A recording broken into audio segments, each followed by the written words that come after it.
From what we perceive to what we remember, characterizing representational dynamics of visual memorability. Recent behavioral work has shown that, independent of observer, certain images are consistently remembered and others forgotten. This image property is called memorability and is well characterized and isolated from low-level perceptual features across several stimulus domains, including faces, scenes, visualizations, and several other larger-scale images. Extrinsic effects on image memorability, such as image context, has also been studied recently, showing that contextually distinct images are more memorable. Furthermore, memorability is image computable and can even be manipulated via subtle image alterations. What questions do we answer in this study?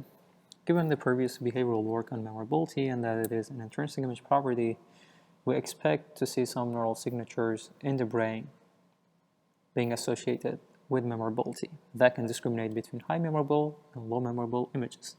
However, this has not been studied before. So here, using MEG, we studied the underlying neural processes of memorability, and that allowed us to answer the following question. How is memorability related to memory and perception? What are the temporal and spatial dynamics of memorability?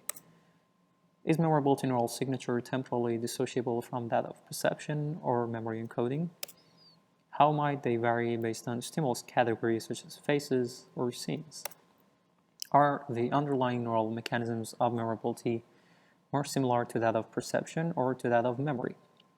MEG is an ideal technique for addressing these questions, as its temporal resolution enables us to tease apart processing stages that may occur within the order of tens of milliseconds of each other. And this allows us to compare and contrast representational dynamics of perception, memorability, and memory over time. This study provides new insights to the long-standing question of how perception selects stimuli for memory encoding and later retrieval. We had an MEG experiment in which subjects were shown 360 faces and 360 scenes. In each category, half of the images had high memorability and the other half had low memorability. The stimuli were equalized on several image statistics and semantic dimensions to eliminate potential confounds with memorability. To assess whether the MEG signals carry memorability information, we used the representational similarity analysis framework. To this end, at each time point, we calculated pairwise dissimilarities between the MEG signals elicited by the stimuli. This gives us a 360 by 360 RDM for faces and another similar RDM for scenes. Each MEG RDM was then compared against a memorability model RDM. To test if high memorable and low memorable images are linearly separable and are clustered in the representational space like this, we can construct the binary reference memorability model RDM like this one, and we then correlate the memorability RDM with MEG RDMs across time, which gives us this time course of memorability. Following this analysis, we find a clear memorability signature for both faces on the left and scenes on the right. However, their particular characteristics differ.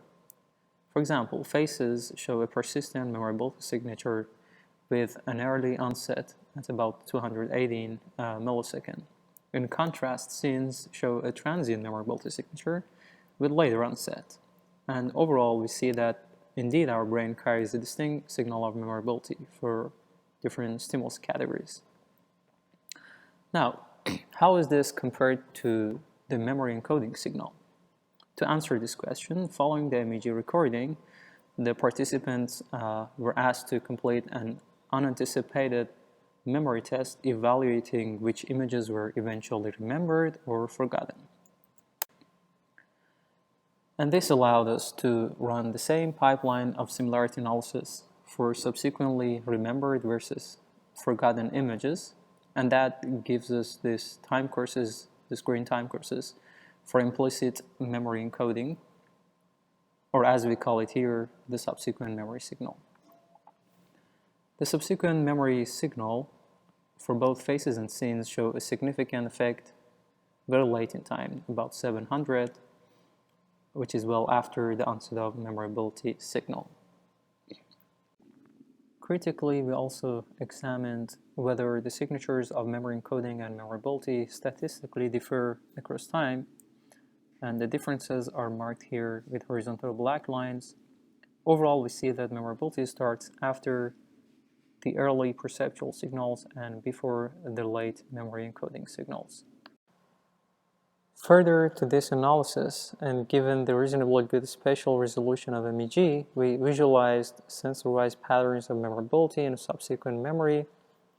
This is complementary to the temporal picture provided earlier and can get us to a spatiotemporally resolved understanding of memorability. For scenes where we have transient temporally non-overlapping patterns of memorability and memory, we provide a sensor-wise visualization at the peak latency. You see that posterior and temporal sensors are involved in carrying scene memorability information here. However, for the peak subsequent memory effect, we see a more distributed pattern, which is further extended towards the frontal and central sensors and is more left lateralized. For faces, where we have a sustained memorability effect, here we provide sensor-wise visualizations at 2 time points, the initial peak at 332 and a later peak, which is overlapping with the observed subsequent memory effect for faces. For the initial peak at 332, we see a weak memorability effect in posterior sensors and a significant effect in the right temple. And here is the sensor-wise visualization for the subsequent memory effect of faces.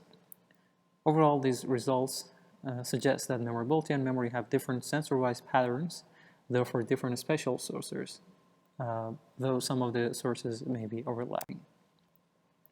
And here is the later face memorability peak, which is overlapping with the subsequent memory effect. This is more frontotemporal, yet different from the sensor-wise pattern observed for memory encoding at the same time. We find that face memorability is more right lateralized compared with scene memorability, and face memory seems spatially more distributed than scene memory, which is more left lateralized. Also, we see that more visual regions, for example, posterior and temporal sensors, are involved in processing memorability information, specifically for scenes and the earlier face memorability. And this is consistent with our interpretation of visual memorability as a late perceptual signal. Now, if memorability is a genuine phenomenon and is characterized more as a high-level perceptual signal rather than a memory signal, we should be able to see a trace of memorability within forgotten images, where there is no detectable memory effect. So we reanalyze the data for memorability effect, including only forgotten images. This is the time course of memorability for forgotten faces. We see that the strong memorability effect is still present. We further visualize the sensor-wise map of face memorability at its first peak. And similarly, we see the effect of memorability for scenes, though the effect of faces was much stronger. Overall, we see that onset of memorability is moved earlier than before, when all images were present. And this makes sense given that the detected memorability signal here is orthogonalized to memory, and thus it is more of a perceptual signal. Also, the sensor-wise visualization shows that more posterior and temporal sensors are involved than before. Conclusion. We demonstrated that the neural dynamics of memorability change with the stimulus type, faces versus scenes, for example. It starts after early stages of face scene perception before the subsequent memory. It has spatial patterns generally different than that of subsequent memory. The effect of memorability exists even within subsequently forgotten images. It is A high-level image property, image computable and independent of an individual observer. This is based on previous large-scale behavioral studies. Taken together, we conclude that the observed neural signature for memorability is more of a high-level perceptual signal that links perception to memory.